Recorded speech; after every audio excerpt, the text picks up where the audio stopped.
한 사냥꾼이 사냥을 하러 나갔습니다. 사냥을 하러 나가보니 저기에 독수리가 한 마리 보였습니다. 사냥꾼은 화살을 겨누고 독수리를 응시했습니다. 그런데 독수리는 자기가 사냥꾼의 화살에 의해서 죽을 것을 알지 못한 채 무언가를 바라보고 있었습니다. 사냥꾼은 과연 무엇을 바라보고 있나 가만히 살펴보니 독수리는 뱀을 바라보고 있었습니다. 뱀은 독수리가 자기를 잡아먹으려고 바라보고 있는 것을 모른 채 뱀 역시 무언가를 바라보고 있었습니다. 그 뱀은 개구리를 바라보고 있었습니다.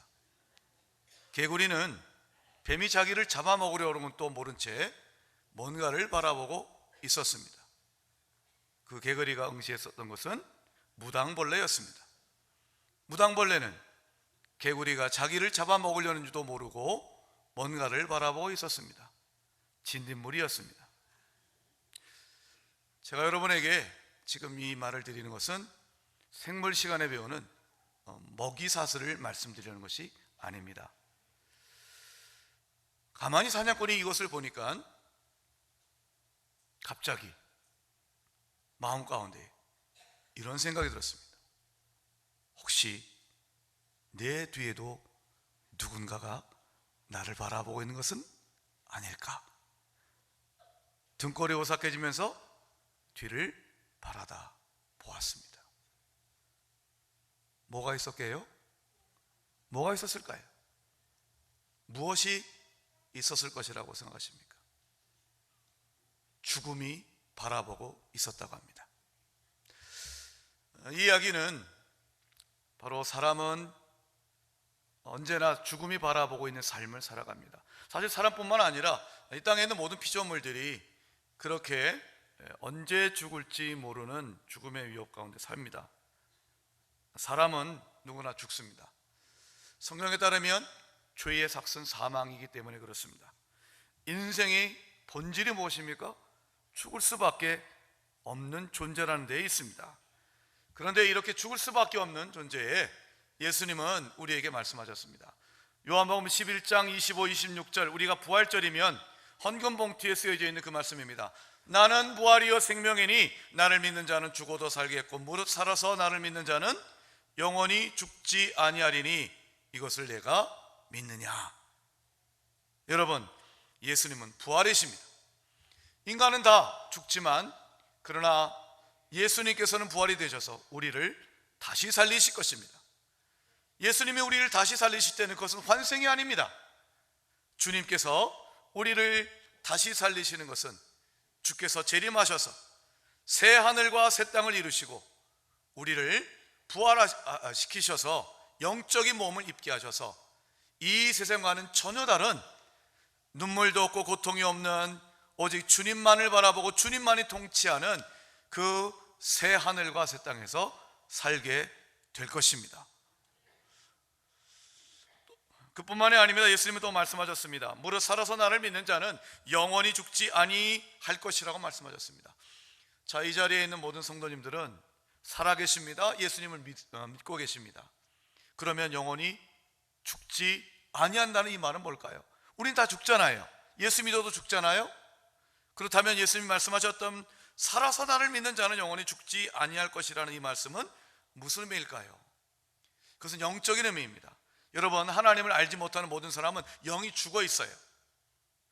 근데 예수를 믿으면 생명의 영이신 성령께서 하나님과의 관계가 끊어져서 죽어 있는 우리의 영에 생명을 불어넣으세요.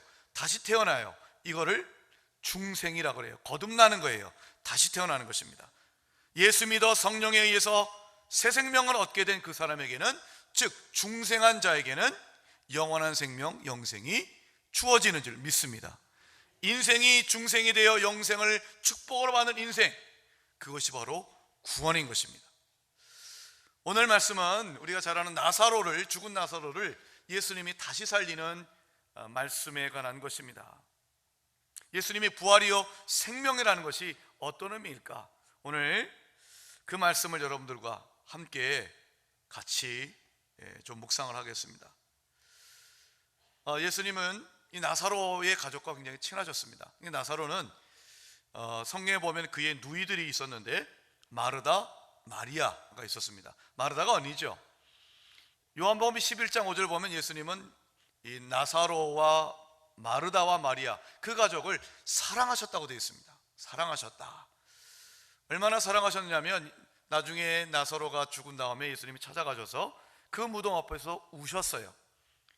예수님이 이 땅에 살아계시면서 우셨다라고 하는 성경의 기록이 몇 번이 있는데, 첫 번째가 바로 예수님은 예루살렘을 바라보시면서 우셨습니다.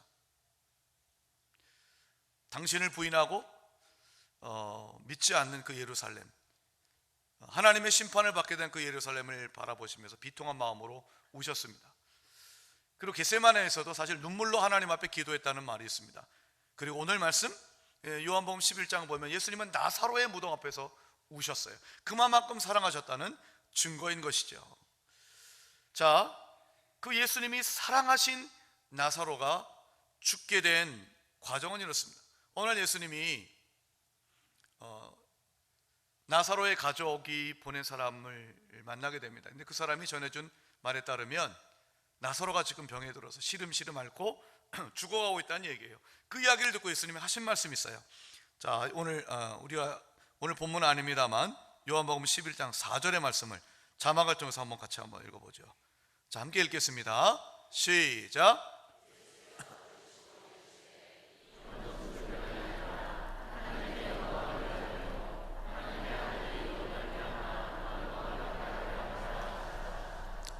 한 번 절 따라 하시겠습니다. 이 병은 죽을 병이 아니라 하나님의 영광을 위함이라. 아멘. 예수님이 나사로가 다시 예수님의 능력으로 살아날 것을 예언하신 거죠. 여러분, 예수 믿어도요, 예수님이 사랑하시는 우리도요, 예수님이 사랑하시는 하나님의 자녀들도 병에 걸립니다.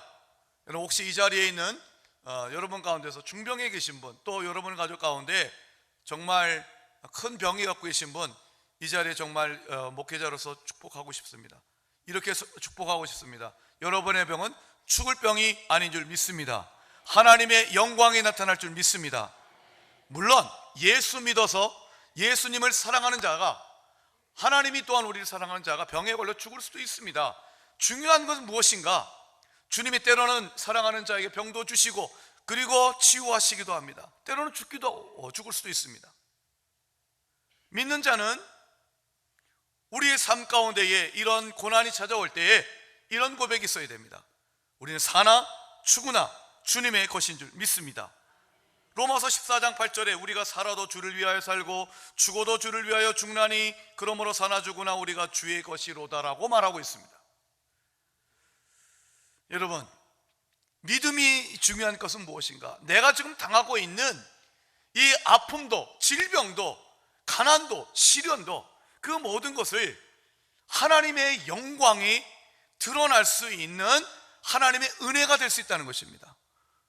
여러분이 아프고 계시다면 그것까지도 하나님께 드리십시오. 여러분이 가난하고 여러분이 혹시 사업에 실패했다면 그것까지도 하나님 앞에 드리십시오.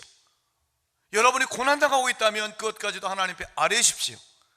이렇게 기도하십시오. 하나님, 나의 연약함이 하나님의 영광이 나타나는 하나님의 은혜의 통로가 되게 하여 주시옵소서. 그렇게 기도하면 여러분, 하나님이 그 믿음을 여러분 기뻐하실 것입니다. 물론 예수 믿는 사람도 병에 걸려서 죽을 수도 있습니다. 그러나 하나님의 영광이 드러나는 것이 중요합니다. 몇 달 전에 개봉되었던 교회 오빠라는 영화가 있습니다. 교회 오빠. 우리 교회 그 출신인, 우리 안양제일교회 출신인 우리 이관희 집사님이 투병기를 그린 다큐멘터리 영화예요. 여러분, 이 영화가 말이죠, 기독교라고 하는 특별한 종교를 갖고 있는 주인공이,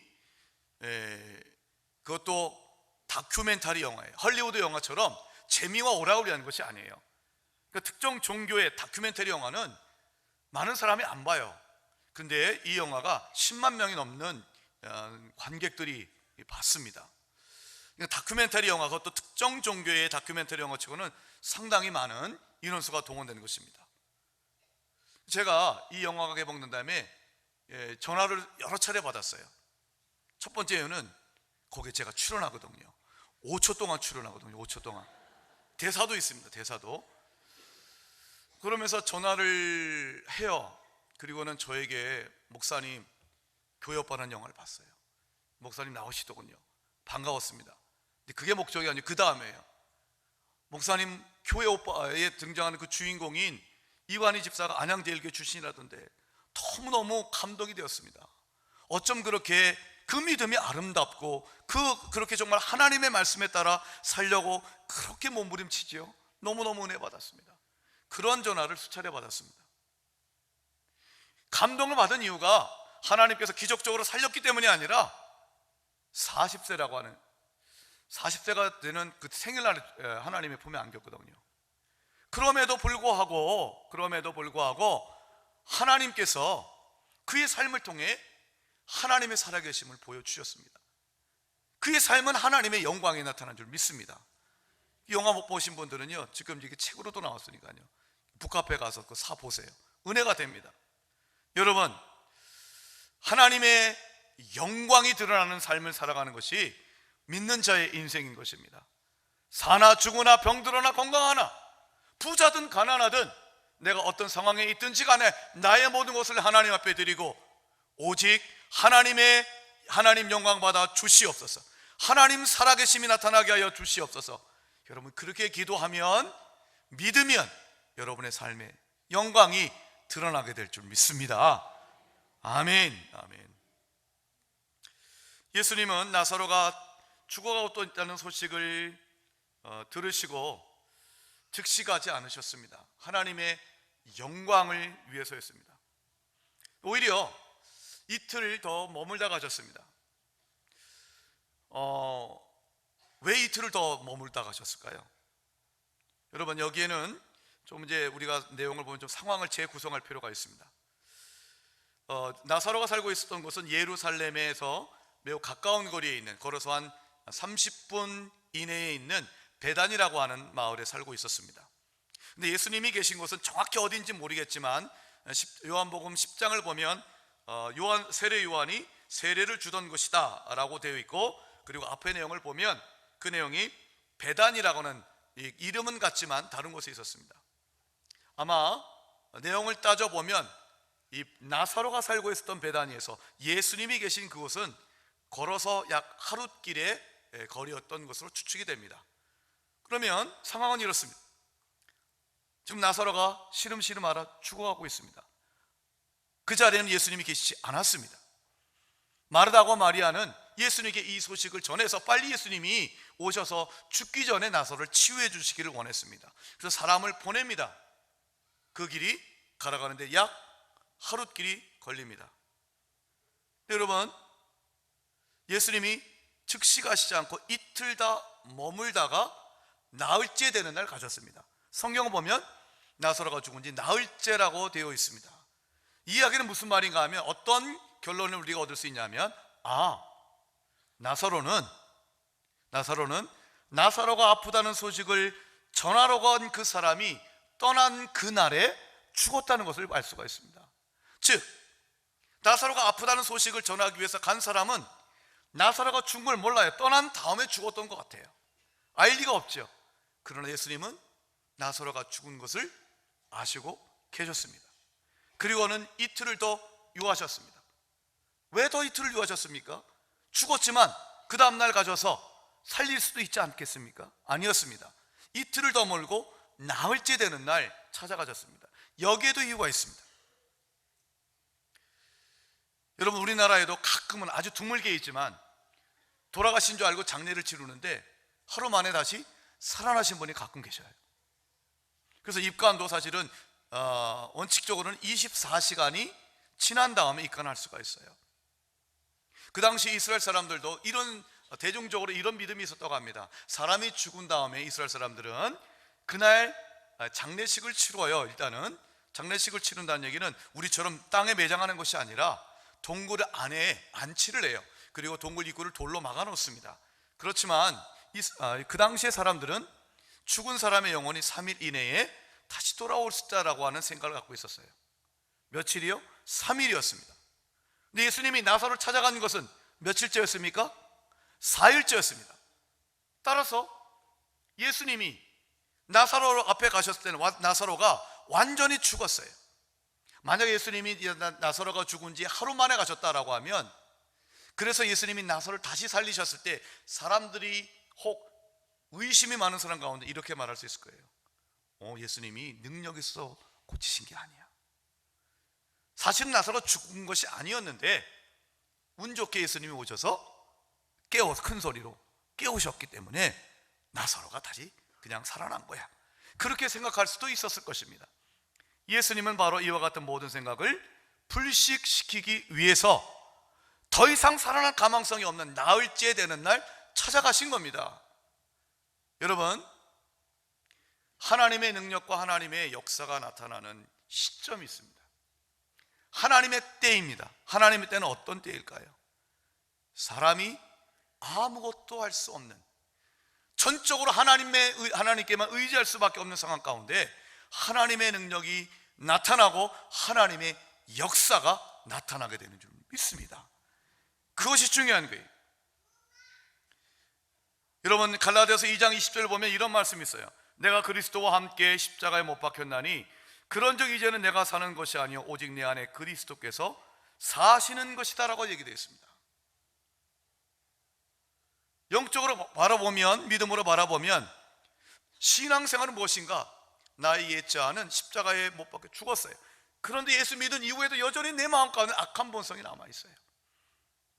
우리가 하나님 말씀 읽고 예배하는 목적 가운데 하나가 무엇입니까? 나는 죽고 예수만이 사는 것입니다.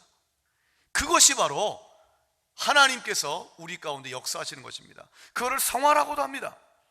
하나님의 역사는 언제 나타나는가? 내가 철저히 죽고 나는 아무것도 할 수 없을 때, 오직 하나님만 매달리려고 하는 그 마음이 있을 때 하나님의 때가 되는 것입니다.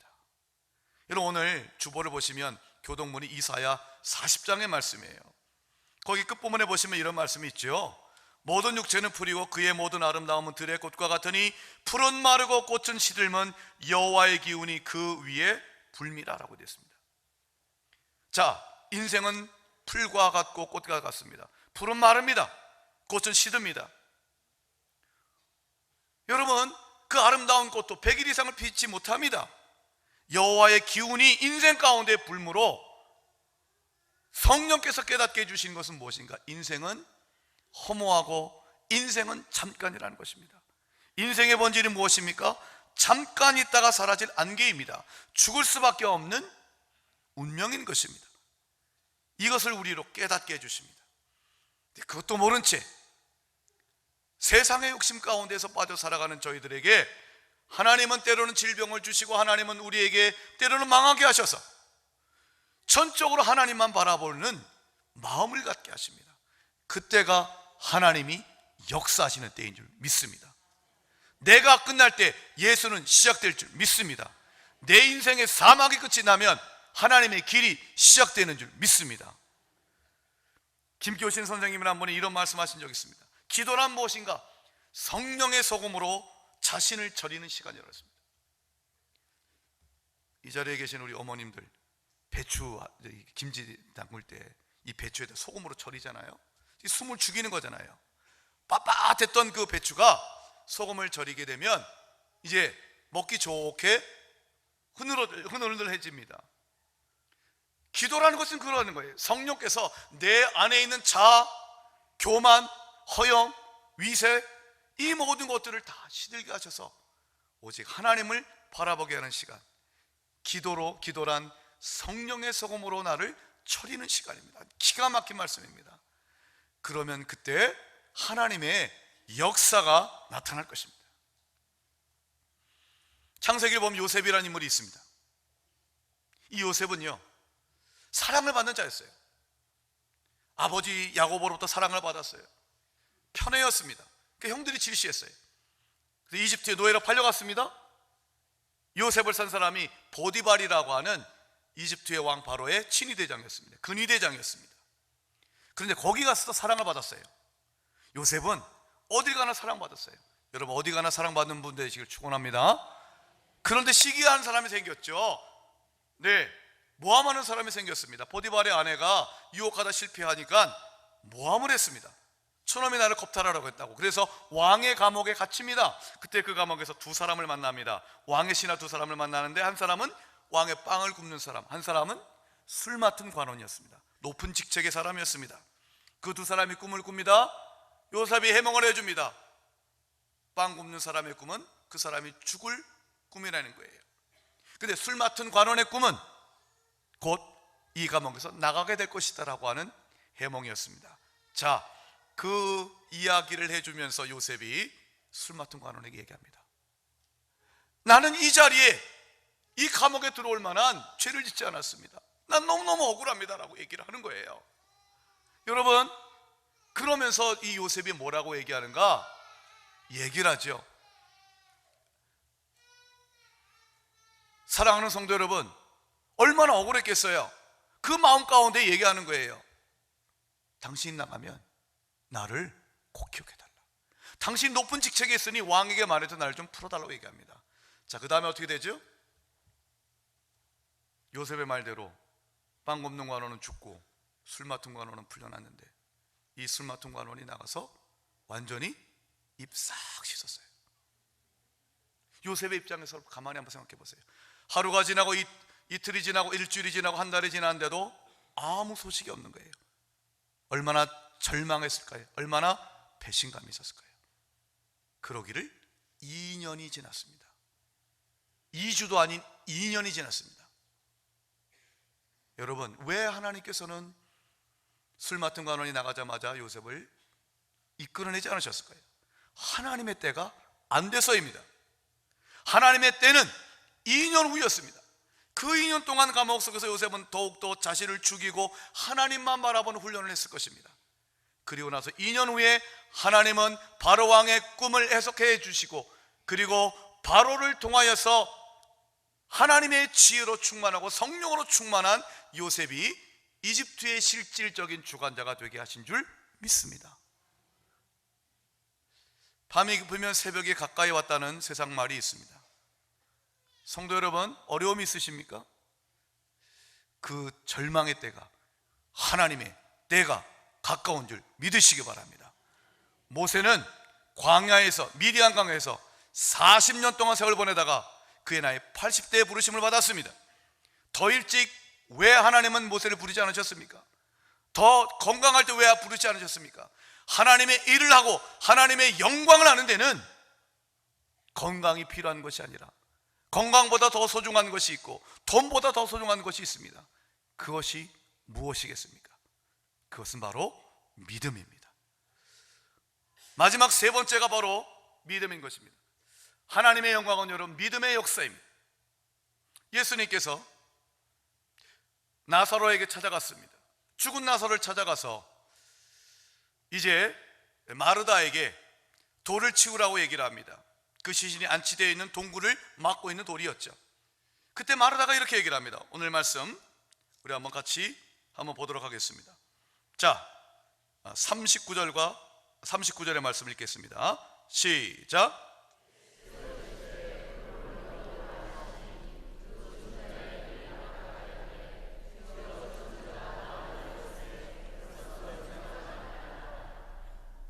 자, 주여 죽은 지가 나흘이 되었으면 벌써 냄새가 나나이다. 이 말이 함축하고 있는 의미가 이런 것이죠. 예수님이 능력이 많으신 건 제가 압니다. 그러나 그것도 나사로가 살아있을 때죠. 죽었어요. 죽은 지도 나흘이 됐어요. 그래서 냄새가 나요. 아무리 예수님이라 할지라도 죽은 지 나흘이나 되는 시신을 어떻게 살리겠습니까? 이런 불신이 있는 거예요. 그러자 그런 마르다에게 이런 얘기를 하셨습니다. 자, 40절의 말씀을 다 함께 읽어보도록 하겠습니다. 시작. 예수께서 이르시되 내 말이 네가 믿으면 하나님의 영광을 버리라 하지 아니하였느냐. 한번 따라 합시다. 내가 믿으면 하나님의 영광을 보리라. 여러분, 하나님의 영광을 보기 원하십니까? 하나님의 살아계심을 여러분 경험하기를 원하십니까? 뭐가 필요할까요? 똑똑해야 됩니까? 아닙니다. 서울대 나야 됩니까? 아닙니다. 돈 많아야 됩니까? 아닙니다. 믿음만 있으면 하나님의 영광을 보게 되는 줄 믿습니다. 그렇다면 하나님의 영광을 볼 수 있는 그 믿음의 실체는 무엇일까? 오늘 말씀 41절 우리 같이 한번 읽어보겠습니다. 41절 함께 읽겠습니다. 시작.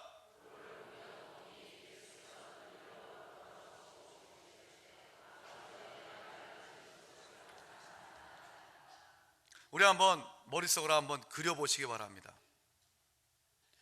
지금 죽은 지 나흘이나 된 시신이 동굴에 안치되어 있습니다. 그 동굴을 가로막고 있는 돌을 치우니 냄새가 진동합니다. 도무지 살아날 수 없는 시신입니다. 그런데 그 예수님은 바로 그 순간 하늘을 우러러 보셨습니다. 하늘의 아버지를 보셨습니다. 그리고 감사의 기도를 하셨습니다. 하늘 아버지께 감사하셨습니다. 여러분, 이것이 첫 번째 믿음의 내용입니다. 믿음은 어떤 상황에도 하늘을 우러러 보는 것입니다.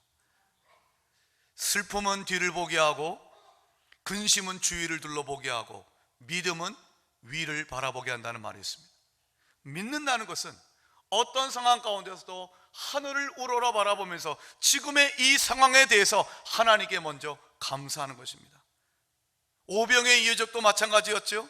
떡 5개 물고기 2마리밖에 없었지만 먹일 사람은 남자 성인만 5,000명, 아이까지 합하면, 여자까지 합하면 10,000명이 좋게 넘는 사람들이었습니다. 가진 건 오병이어 떡 5개 물고기 2마리밖에 없었습니다. 그때 예수님이 오병이어의 기적을 행하시기 전에 무엇을 행하셨습니까? 하늘을 우러러 축사하셨다고 되어 있습니다. 아무것도 없는, 떡 5개 물고기 2마리밖에 없는 그 상황 가운데서 하늘을 우러러 아버지께 감사하셨을 때 오병이어의 이적이 일어났고, 죽은 지 나흘이 된 시신 앞에서도 하늘을 우러러 하나님 앞에 감사하셨을 때 하나님의 생명의 능력은 나타난 줄 믿습니다. 믿음은 하늘을 우러러 감사하는 것입니다. 범사에 감사하는 여러분 되길 축복합니다. 두 번째, 믿음의 내용은 무엇일까요? 어떤 것일까요? 42절 우리 같이 한번 읽어보겠습니다. 시작. 그러나 이 말씀 없는 것은 둘러선 무리를 위함이니 그들로 믿게 하려 함이니라.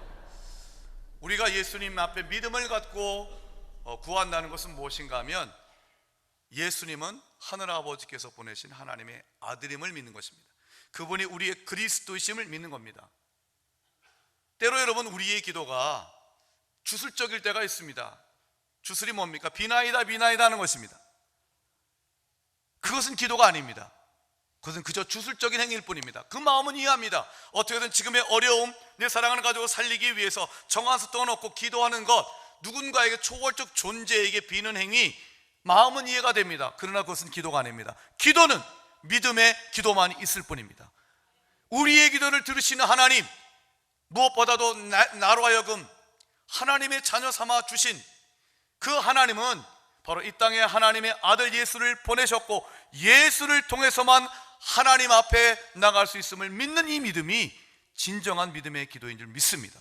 하나님의 영광은 예수 그리스도, 바로 그 믿음을 갖고 있는 자에게만 나타나는 것입니다. 그것이 믿음입니다. 여러분, 예수 잘 믿길 주의 이름으로 축복합니다. 자, 하나님의 영광을 볼 수 있는 믿음의 세 번째, 첫 번째가 하늘로라 감사하고, 두 번째가 예수가 하나님의 아들임을 믿고, 세 번째는 무엇일까? 오늘 말씀 43절 44절 함께 읽어보겠습니다. 시작.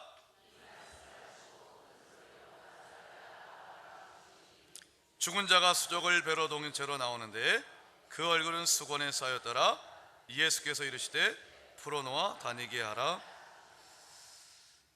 우리의 믿음은 예수의 음성에 대한 믿음입니다. 예수님은 나사로를 살릴 때 아무것도 한 것이 없었습니다. 단 한 가지밖에 없습니다. 그 죽음을 향하여, 죽음으로 가득 찬 그 동굴을 향하여, 죽은 지 나흘 된 그 나사로의 시신을 향하여서 주님은 이렇게 말씀하실 뿐이었습니다. 나사로야 나오너라. 사랑하는 여러분, 여러분은 어떤 동굴에 갇혀 계십니까? 절망의 동굴, 비관의 동굴, 허영의 동굴, 여러분 그 어떤 동굴에 갇혀 있든지 간에 그 동굴에서 컴컴한 채 그 인생길을 헤매고 계시다면 오늘 이 시간 예수의 음성 들으시기 바랍니다. 사랑하는 나의 자녀야, 그 동굴에서 나올지어다. 그 말씀을 들으셔야 돼요. 그 음성 들어야 살아나는 것이고, 그 음성에 대한 믿음이 진정한 믿음인 것입니다. 세상은 가만히 보면 수없는 음성이 있어요. 소리가 있어요. 잘 따라가셔야 됩니다. 분별 잘 하셔야 됩니다. 아니면 망합니다. 얼마 전에 참 재미있는 기사를 읽게 됐습니다. 십수년 전부터 우리 사회의 문제 가운데 하나가 이 보이스 피싱이라는 게 있잖아요. 금융 사기 전화. 주로 이제 어르신들을, 노인분들을 대상으로 전화를 해가지고 이제 속여서 돈을 빼앗는 것이죠. 근데 그 보이스 피싱을 예방할 수 있는 무료 앱이 개발됐대요.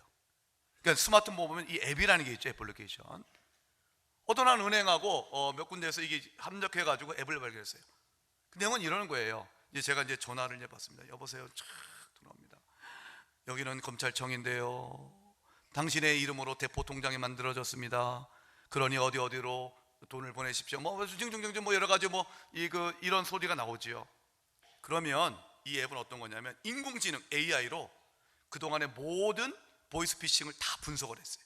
어떤 단어가 나오고, 어떤 문장이 나오고, 어떤 억양이 나오고, 이런 등등을 다 분석합니다. 근데 이 앱을 깔아놓기만 하면 상대방의 전화가 여기에 걸려들면 이것은 보이스 피싱일 확률이 높다라고 하면 스마트폰이 진동을 하거나 아니면 경고 음성이 발휘된답니다. 할렐루야.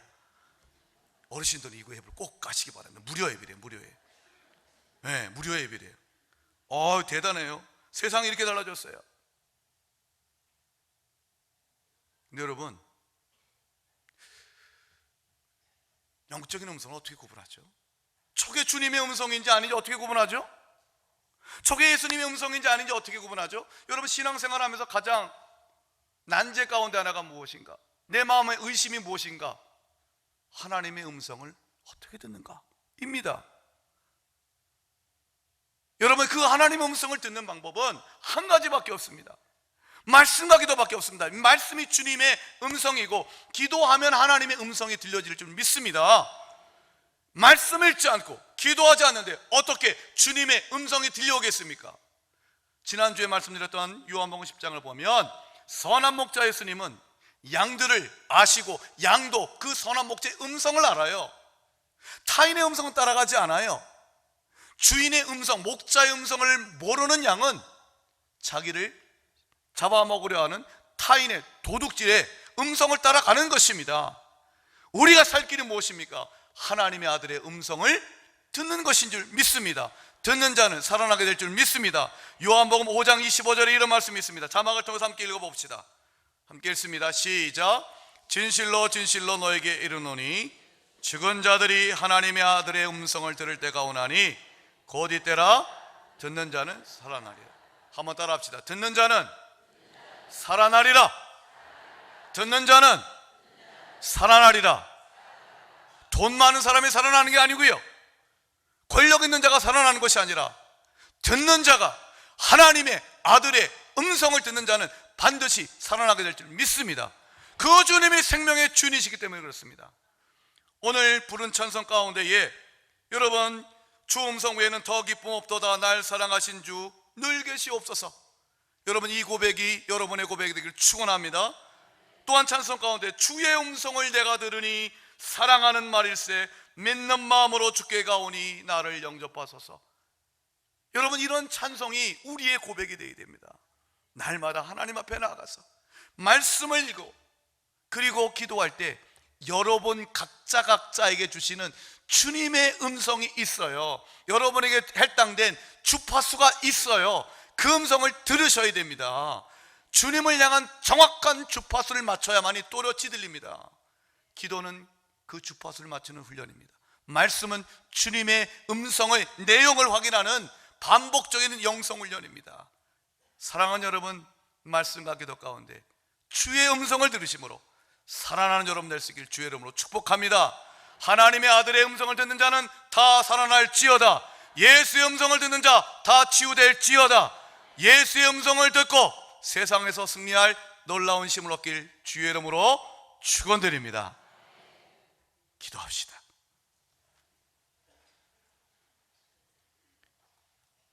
하나님 아버지, 우리에게 예수를 알게 하시고 예수를 믿게 하셔서 감사합니다. 사랑하는 주님, 주님이 우리를 사랑하시지만 그러나 때로 아프고 힘들고 고난이 옵니다. 그러나 주님 바라보게 하시고 나의 병과 나의 가난과 나의 모자람과 약함조차도 하나님의 영광이 드러나는 통로가 될 줄 믿습니다. 나를 사용하여 주시옵소서. 나의 절망의 때에 하나님의 때가 될 줄 믿습니다. 나의 모든 것을 내려놓고 주만 바라보게 하여 주시옵소서. 맺는 마음으로 주께 나가 하나님의 영광 보게 하여 주시옵소서. 날마다 하나님의 음성, 성령의 음성, 예수의 음성을 듣게 하여 주시옵소서. 그 음성만 따라가 살게 하여 주시옵소서. 예수 그리스도의 이름으로 축복하며 기도드리옵나이다. 아멘.